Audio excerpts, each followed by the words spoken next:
Contestant number 2, Big Phil. Come on down, Big Phil. Now, if you were looking around the room wondering who Big Phil could possibly be, you'd probably pick someone who is taller than me and Neil. Big Phil. Oh, this isn't really an occupation, but tell me what you told me what you do there. I like Doctor Who. A Doctor Who fan! And who would have guessed? They, unfortunately, not Doctor Who fans. They just know the 2 people to kill after the show who clearly can't fight back. Contestant number 3 is Donna. Donna, where are you? Oh, Donna's near the front as well. Oh, chosen well. Big round of applause for Donna. Donna, over here. Over here. Now, when I picked Donna for this, we also ended up having a conversation about Doctor Who, but surely you can't be that sad. You must have some sort of sensible job. You've only got insurance to compete with. What do you do? Office slave and editor. Editor of what?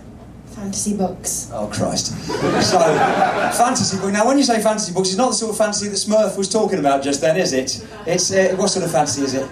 Well, fantasy, science fiction. No. You see, you put it in there, science fiction fantasy, yeah. Because in a load of these minds, they're just clouded over their science fiction fantasy. They were picturing a very different sort of fantasy. Which they weren't, clearly. Smurf had put them entirely off the idea of that. They're probably never going to wank again or talk about anything sexual. So, science fiction fantasy, and give us the name of one of these magazines or books that we must go out and buy. The Curse of the Coral Boy by Brian Stableford. Well, you've doubled the sales of that.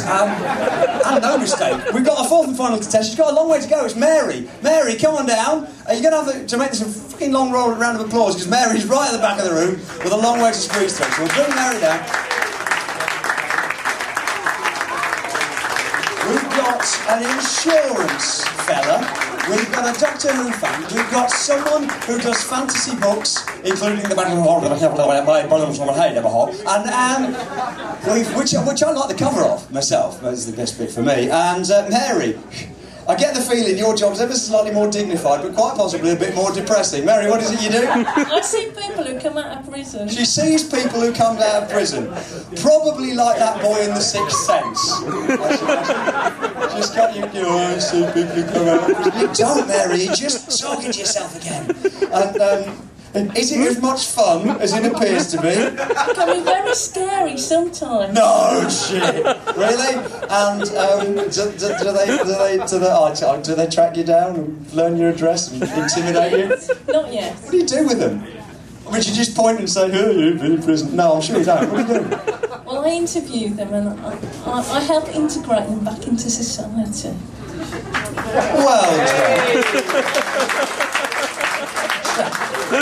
You see, we've got someone who deserves the prize, which is beer. And game number 1, to find out the winners from the first potential loser is what's up the cow's arse. Up the cow's arse, I've stuck some news stories from recent weeks, which I won't dwell on because we're tight for time. But one of the things up here is the booby prize. It's the poo. Whatever you do, don't pull out the poo. Get in there, Donna, and pull out one of those bits of paper. Don't unfurl it yet. Get in there, Neil. Fantastic.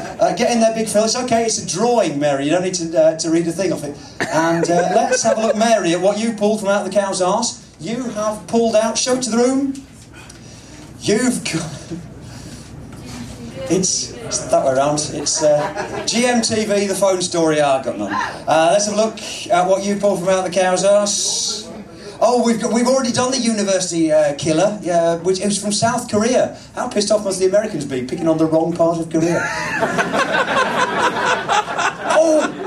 And let's have a look at what you got from the cat. Oh, you got Prince Harry. Now, Prince Harry, he was actually in the news last week, but I put him in here because that was his finest moment when he turned up at a fancy dress party dressed as a Nazi. Which, let's face it, is what his great-gran would have wanted. But at the time, somebody said he's not fit to be in the army. He is, the German army. The clues are there, you just got to look. And the other thing someone said, they said, what that boy needs is parental guidance. What sort of thing is that to say to a boy whose mum's dead and whose dad's not his real dad? And Donna.